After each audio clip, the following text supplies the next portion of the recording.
Welcome to Short and to the Point, a podcast from the Comeback in Awful Announcing.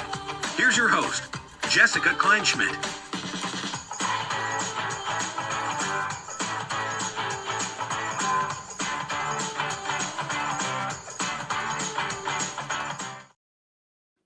Hi, everyone. Welcome back to Short and to the Point. Jessica Kleinschmidt here for Awful Announcing and the Comeback. Really excited for this episode because if you guys don't know, obviously I grew up not only loving baseball, but I played baseball.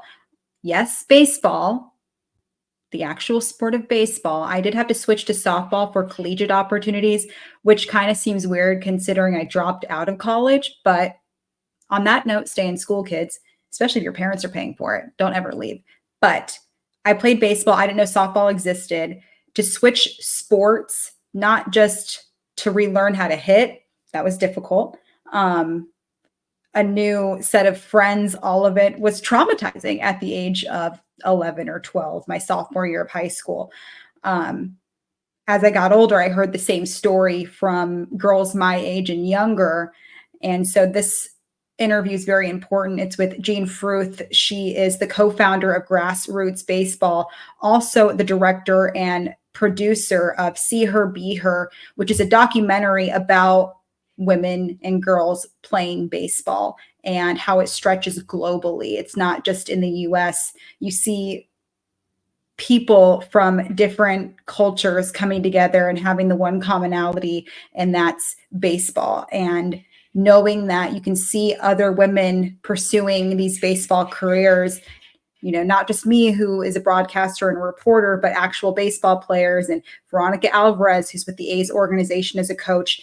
And you have front office members, of course, Kim Ang, and the list goes on and on. And the reason why the list goes on and on is because we're creating more opportunities, and to know that I get to see more women live out their baseball dreams, to know that even exists is such a beautiful thing.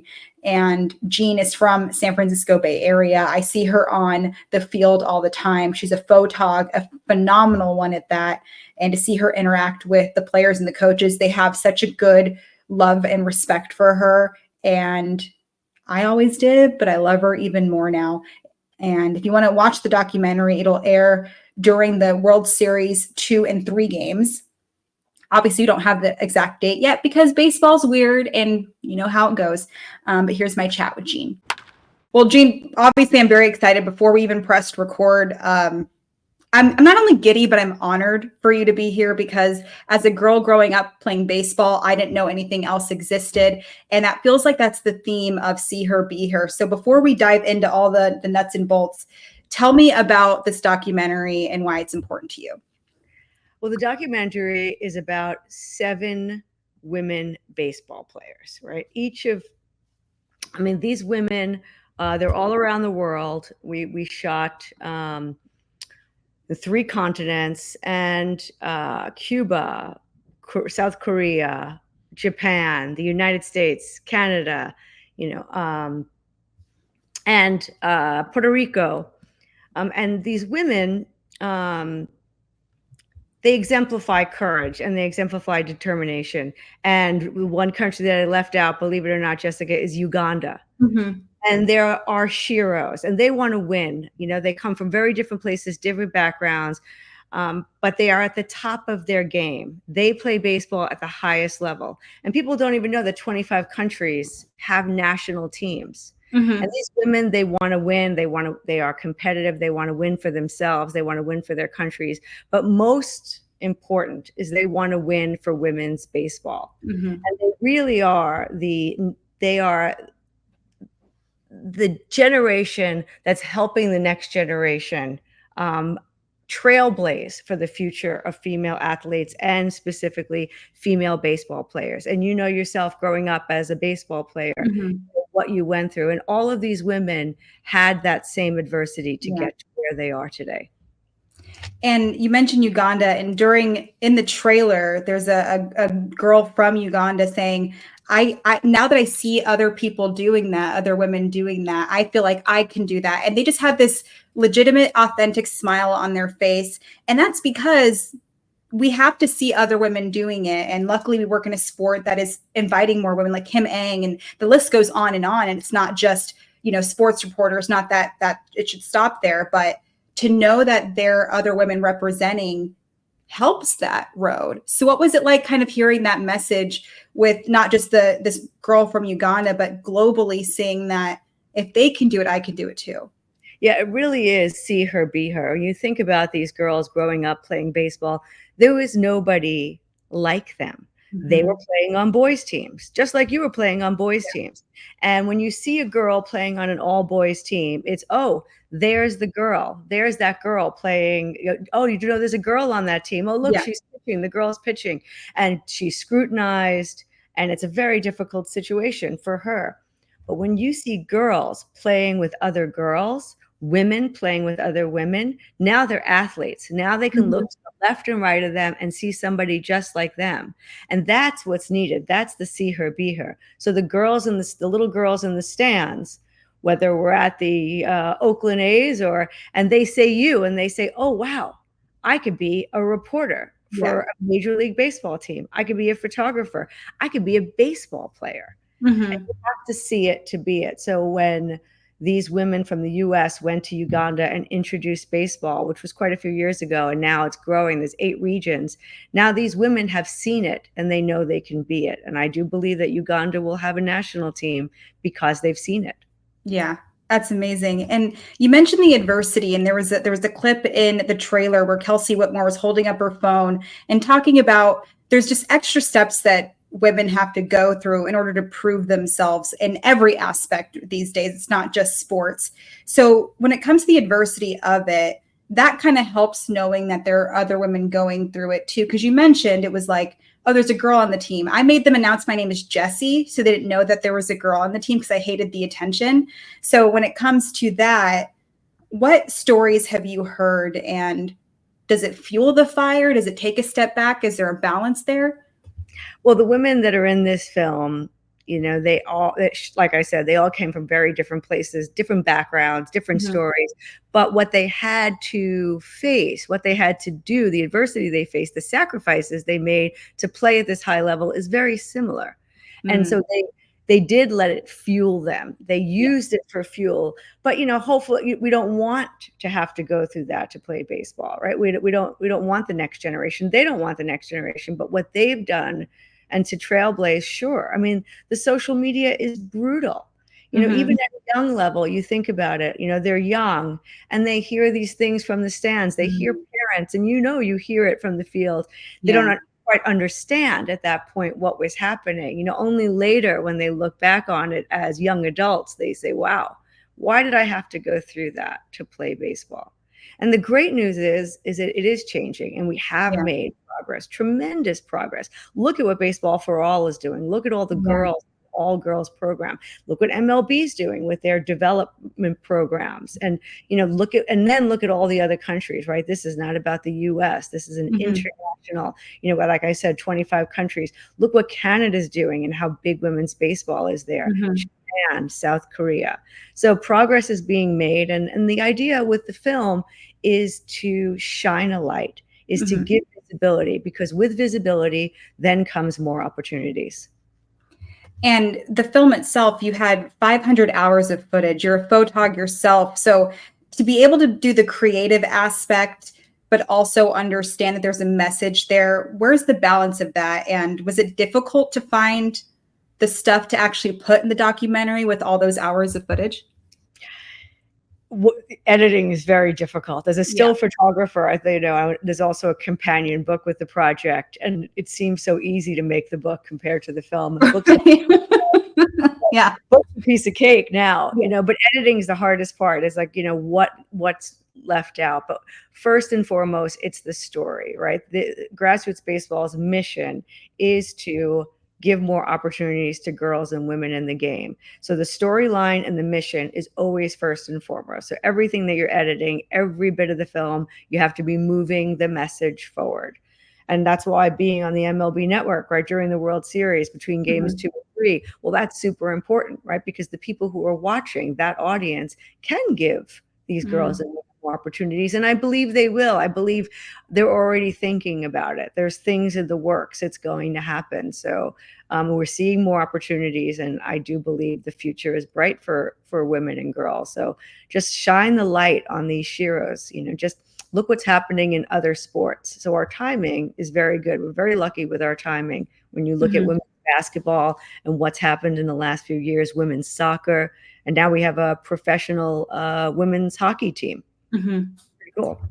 And you have so many interviews involved too, and it feels like there's such a vast majority. It's a very diverse group of people as well. So when you were able to execute these interviews, is there a specific interview that stands out, or was it kind of refreshing to know that it seemed like there was a trust there? It feels like you had a good participation where a lot of people were going to give you some good stuff. Was there a particular person who stood out the most?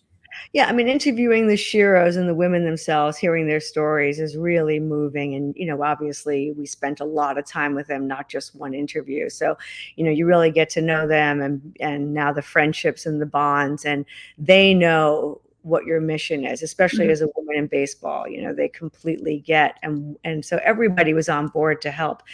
I think the cool thing for me was the men baseball players, these legends that lent their voices to help move this along for us. And there was surprises. Cal Ripken Jr., when we walked in to do his interview, we started talking about women's basketball because the whole Caitlin Clark thing just happened. And I said, "Oh, well, did you watch any of the women's basketball?" And he said, "I'll have you know, I only watched the women's basketball this year." And I thought, that's really cool.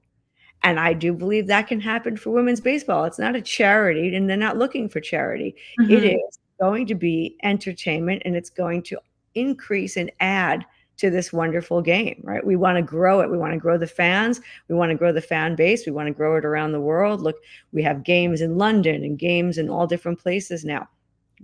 Grow the women's game, and just add to the game. But Cal Ripken Jr. was an incredible interview, and he talked about his sister, like you. She wanted to play baseball so badly, but there was no opportunity at all for her, and they forced her into softball. And she would love to have played baseball like her father and like her brothers.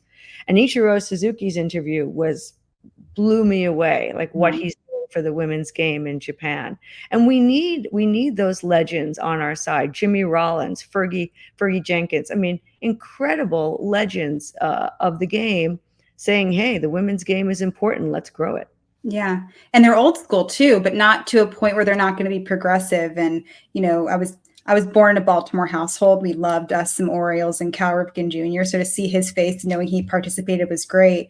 And, growing up, we had to choose after Little League, do we go the Babe Ruth route or the Cal Ripken Jr. route, which is cool because, he has a background in Little League and he appreciates, young people. And I feel like that's where it all starts. And we talked about it. And I know you're familiar with the Bay Area, and Tyson Ross and Marcus Simeon, Joe Ross, they're part of Loyal to My Soil. And that has a lot to do with seeing Black players and Black managers, Black coaches. And that's kind of where it all starts, is we see it. And like you said, see her, be her. And so from that aspect to see, you mentioned the legends, but they're older, and you could easily say, they're not going to be progressive. They're going to stay in their own way, but they're embracing it all as well. That's awesome. I mean, even Tony Perez, and I don't know, forgive me, how old he is, but certainly comes from another generation. And he said, wow, yeah, when I was growing up in Cuba, you certainly did not see women, never mind playing baseball, playing sports. And he said, I like it better this way now. Wow. That's progress. Yeah. I love that. And so when you're going through the process of how did this come about? Because we know the creative process to a certain extent. What was the idea, and where did that come to fruition, and how was it executed? We were working on our project, Grassroots Baseball Route 66, and we were at the end of the project and at the end of Route 66. And I realized we had no really significant girls or women in the project, and we were finishing up a book. And I thought, gosh, what a shame. Like one girl here and there on a little league team. And we reached out to Baseball for All, and it was COVID time still, so it was tricky. And, are there any games? And there was a game in Santa Monica, which was perfect, at the end of Route 66. And I got to shoot my first all-girls baseball game. Wow. And these girls were at the 13-year-old age. They were right before high school. And they were telling me stories, probably like your story. They were saying, yeah, now I'm going to high school. They don't let girls play baseball in high school, so they're making me switch to softball. I get to try out for the team, but, it didn't seem like I was going to be able to play, or, I'm starting to play. I'm on the team, but I don't get playing time. So all of these stories, but watching these girls play with other girls and how magical that shoot was for me, and the energy they had and the high level of play. And that's the thing too, that you'll see with the film. It is a high level of play. When you see women from the USA, from South Korea, from Japan, and other teams, Australia, they are playing ball. And so and the girls were playing ball just the same level the boys would be playing, and playing hard, and entertaining, fun baseball to watch. And it's all the elements that make for just a good, not just a game, but a piece of art. And, I see you all the time with your camera out on the field. It's a major league ballpark, but you're shooting these young girls in their natural habitat, if you will. How do those compare to each other, or do they? Oh, yeah. I mean, every shoot that I go to, whether it's going to be the World Series in a few weeks, or it's a little league game with all girls, or a baseball for all game, it's approached the same way, and they are treated like major leaguers, and I shoot them in that fashion, and they're big, and they're heroic, and they're strong, and you don't treat them any differently, and that's, you want to portray it that way. And so it's a same professional shoot for me. The only thing is the access is better. And so the pictures you can make are more intimate. You can get angles that you can't get in other places, and lots of times fun backgrounds, and also sometimes better times of day where you're getting pretty light. So they end up being my most fun pictures. Not that shooting the World Series is not exciting and major. That's okay. Yeah, I guess World Series not bad. Yeah, I'll take an all-girls baseball game any day. So I love that. That's gorgeous. And Billie Jean King was an executive producer on this, and it's funny because seeing her on my timeline talk about baseball was always kind of interesting. We know her as this tennis star, but her first love is baseball. So to hear her, it's combine both worlds of her, this feminist icon, and baseball and female empowerment. What was that like? Yeah, I mean, right. She's one of the greatest women tennis players of all time. But even more impressive by far is her advocacy for gender equality, for women's sports, for social justice issues. I mean, that is what she's doing for all sports. And it took her all of 2 seconds to say, yes, I want to be a part of this. And it was so humbling, and, what an honor to be able to have her as part of this project. And she's all business about it. She's like, okay, how do we move this along? How do we help these women? I mean, it's serious for her, and, what she's done is incredible. And she said, here's what I want. I want girls to be able to dream. I went to my first baseball game. First, I was excited. I looked on the field and I realized, wow, I'll never be able to play baseball. I can't think about that. And it made her sad. She would love to. She loved baseball. Then her brother goes on to be a Major League Baseball player for the Giants, and I think 12 years in MLB, in the big leagues. Of course, Billie Jean did okay for herself in tennis. Yeah. We want them to be able to dream. That's fair. Whatever the dream is, want them to be able to dream to be a reporter for Major League Baseball, to be an executive, dream to be a head groundskeeper. Look at back to your Baltimore, we have a head groundskeeper that's wonderful to see that. Yeah. But we don't want the first and the only. We want to normalize it. Yeah. And I'm glad you mentioned the normalizing thing. And it's so interesting or difficult to dissect because, and I saw this recently, I think it was Spike Lee who was yelling at or arguing with one of the WNBA players, and everybody who's a WNBA fan loved it because it just made it more normal. Like the WNBA was supposed to be there. And I feel like it's so small of things that, girls in baseball can't necessarily just get up and go play baseball. There's always a little bit of an extra step that women in this industry or this demographic have to take an extra step. So it's kind of nice that we can just normalize getting up and going to play the game that not only they love, but they're really good at. And that's like a normal thing, but that's not always the case. Right. Yeah. And that's the progress that we're seeing now and that we have to continue with, right? It's great to break the barrier, and it's hard to break the barrier. I mean, look what Billie Jean did. I mean, and everybody's grateful to her. She broke barriers. And so that's great. But now we need, so many more coming behind her. And look what women's tennis is today, and look how it's watched. And I do believe it's a matter of when, we will get there, and it starts, like you say, at the younger level. So now these girls get to dream, and these girls get to play on all girl baseball teams, like how in Japan, in Canada, and now in the US too. I love it. When you first started this project, did you had a certain viewpoint of what you wanted it to turn out to be, maybe a mission? As time went on, you put the blood, sweat, and tears into it. Was your relationship or your viewpoint, was it tweaked at all? Did it change over time? Because sometimes the creative process can do that to you. Yeah, it really just made the resolve stronger. And as you get closer to your subjects and you see what they've gone through and you see how hard they work. I mean, I look at what Veronica Alvarez, has done in her life, and it's like, okay, if she's willing to put blood, sweat, and tears in all those ways and be the leader that she is, first a player, then a leader, and all the things that she's doing, well, then I got to stay in my lane, and I got to work just as hard as Veronica and do my part. And so we all have to do our part, and so it just fueled me to want to make it better. Of course, as an artist, I still always wanted to be beautiful, and we shot for beautiful light and, making everything cinematic. But that's part of staying in my lane, right? Because we want everybody to see something beautiful and get this message, and you can have both. So it just made us work harder, work longer, and it was very hard to cut down because of all these countries, and it couldn't just be a story about the United States. See how big women's baseball is. You have to go, whoa, like all that happens in all these countries. It makes you want to even more, join in and help the cause and give the visibility. And when you heard these stories, because we mentioned the adversity, same thing, switching from baseball to softball, what was it like kind of being their outlet to talk about these things? Because like I said, when I had to switch, it wasn't just a new sport, because, basketball and football, they're kind of linear across both genders who play. Baseball and softball is different. I had to make a whole new set of friends. I had to do a whole different shift. And at the age of 11, 12, that's a huge change.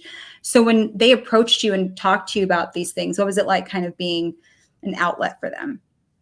Yeah, I mean, sometimes it's pretty emotional, like when you hear their stories, and they go back to their 11-year-old, 12-year-old self and, what they had to go through. And, even just watching Kelsey, I saw her, I interviewed her first time, was at the Ferry Hawks, then seeing her play with all women and watching Kelsey's face and how different she was when she was playing on the women's USA team, when she had women to the left and right of her, then watching her go to her new team at the Ballers.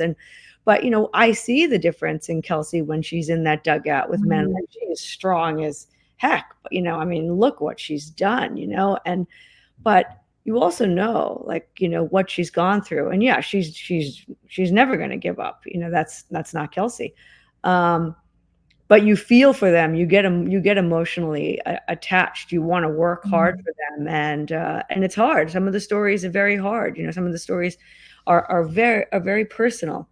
But Veronica, I'll go back to quoting Veronica, because she said so many great things. But she said, that she gets so many parents and coaches that say, "Oh, hey, Veronica, I have a girl's playing baseball, and now she's, being pushed to play softball. What should I do? She really wants to stay in baseball. That's where her friends are." Same what you're saying, And she says, yeah, she knows she has the opportunity in softball. Believe me, even though she's 11, like, what you can do for her is support her in her baseball dreams. Parents, coaches, help her keep her baseball dream alive. That's what you do for her.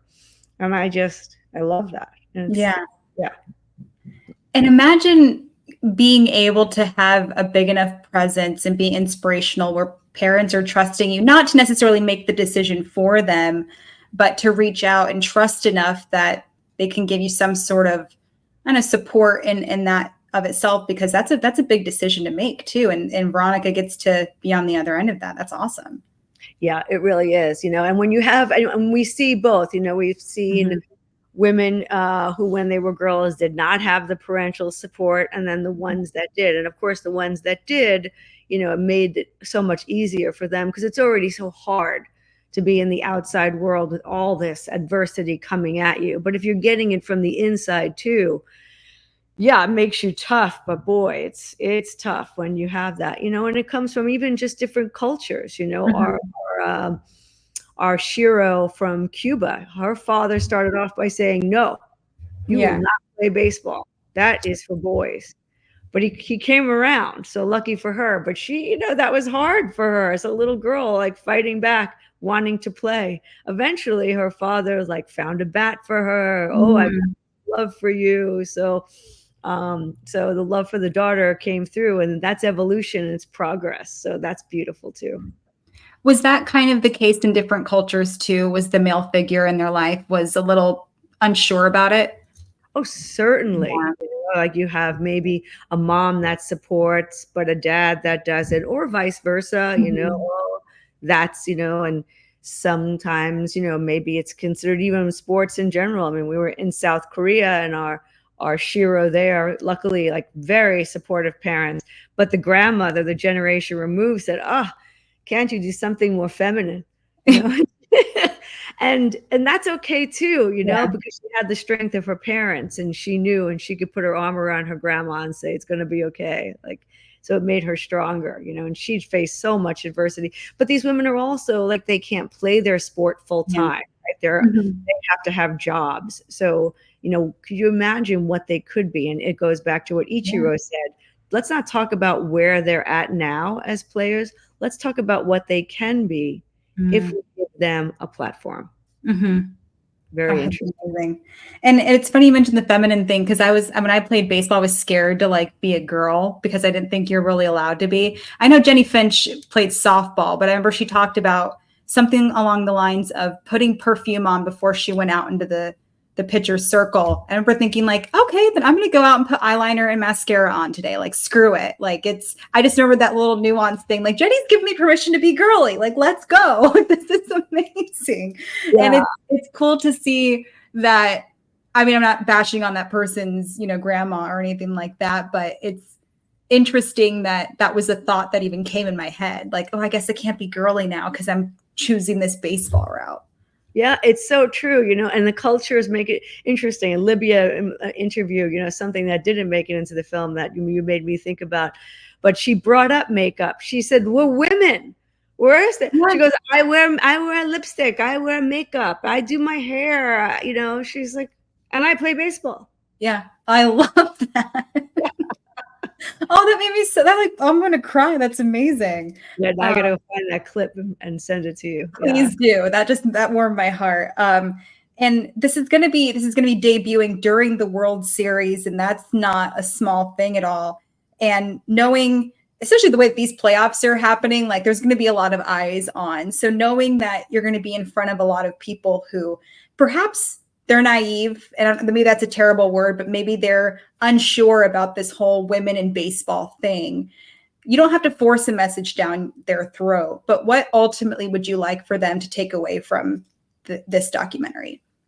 Yeah, everybody's going to be in a different place, whoever watches it, right? And that's really good news. I mean, we traveled around, and I remember crossing the border of Canada, oh, where are you going? Oh, I'm going to watch document women's baseball. And he said, oh, you mean softball, right? Yeah, I mean baseball. Yeah. Making a documentary on women's baseball. Oh, you mean softball, right? Nope, I mean baseball. So there's going to be people who are going to say, what? Women play baseball? And that's okay. Great news. Love that we're going to get so many people to even find out. So wherever they are, We want to raise the awareness. You know, we want to bring everybody along. It's not a fight. It's not combating. It's not perfection. We're just looking for progress. Yeah. And the way to do for progress is to bring everybody along, right? Like, let's see if we can change some minds, get into some hearts and say, wow, that's not so bad. You know, and Tony Perez said, yeah, if you put women's baseball on TV, I want to watch. I want to see what that's like. Go ahead. Let's go. That's true. Yeah. So let's see if, you know, let's change some minds, enlighten, maybe surprise some people. I think just terrific. It's just shine the light and let's see what happens. I love that.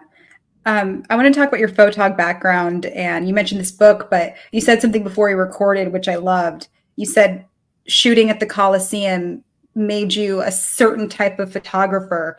What did you mean by that?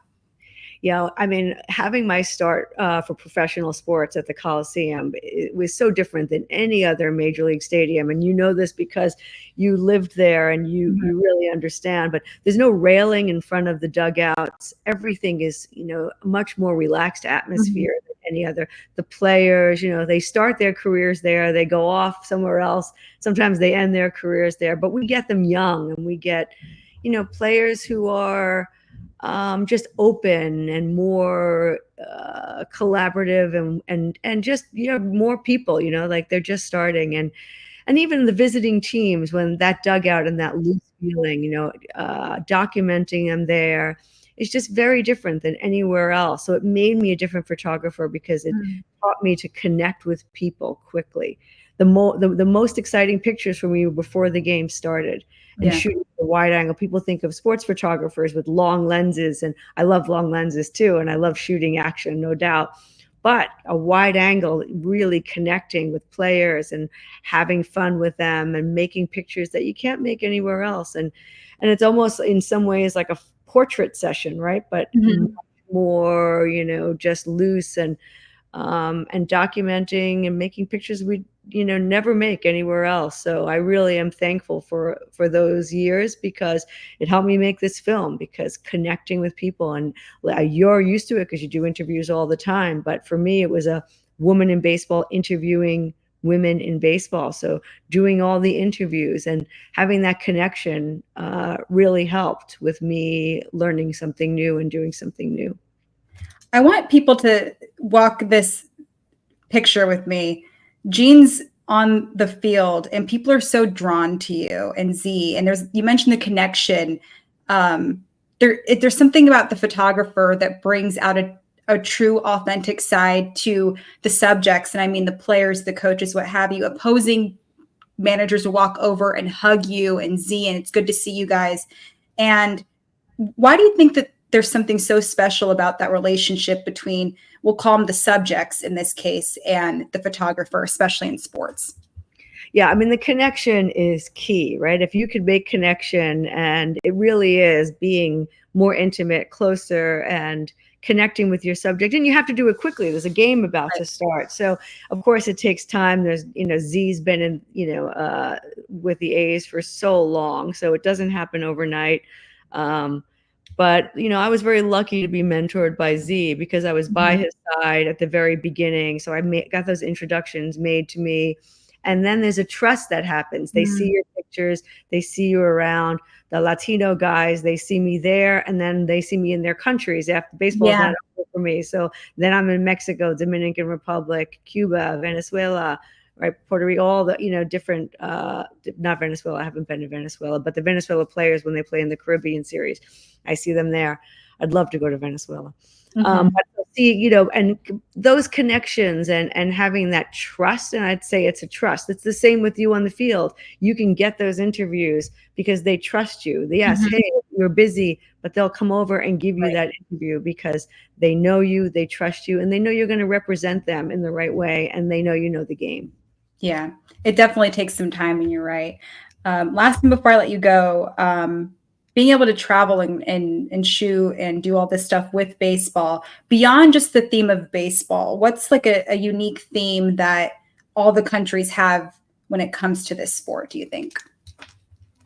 Well, the exciting thing about the culture is how the game is played the same, right? It looks the same, it looks different, but it's played the same. The rules are the same, but it looks so different everywhere you go. So it was so fun. I mean, now I knew it with the men's game, but even more so with the women's game. The way the women play in Cuba and Venezuela. Venezuela was in our finals in the championship round.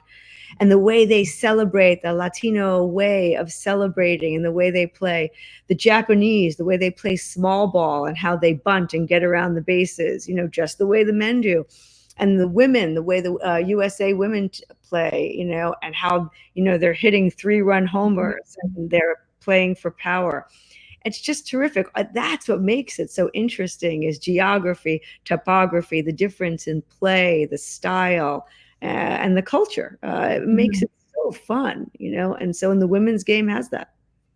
I need to get over there. Dan Straley and I are good friends, and he played in Korea. And he's like, Jess, I love MLB fans, but they take it up a kabillion trillion notches over there. They like throw chicken. They throw like fried chicken and stuff. I'm like, that's what I need in my life. Yeah. Yeah. I mean, in the Dominican Republic, right? How crazy. They have so much fun. I mean, they hit a single. You'd think you're in the World Series and it was a grand slam. And it's like, oh, wait. Oh, that's so fun. Like, yeah, let's have fun. Yeah. The culture makes it, you know, so fun. I mean, look at the Mexican fans. I mean, like, there's no better, louder fans with noisemakers and like, let's go. It's a party. It's a party, and it's working because I want to be there. And I know MLB is getting better with the pitch clock and stuff, and I feel like I'm creating more people to have a little FOMO where they want to go to a baseball game. But I feel like if I was covering it in another country, I wouldn't have to do anything. I would do like a 20-second video on my Instagram story. I'm like, there's nothing else I can tell you. Just come. It's right there. Story tells itself. Every game in Cuba, every seat is filled. And they're not on their phones. Yeah. They're watching the game. I remember those days where I could just exist. Get rid of that phone.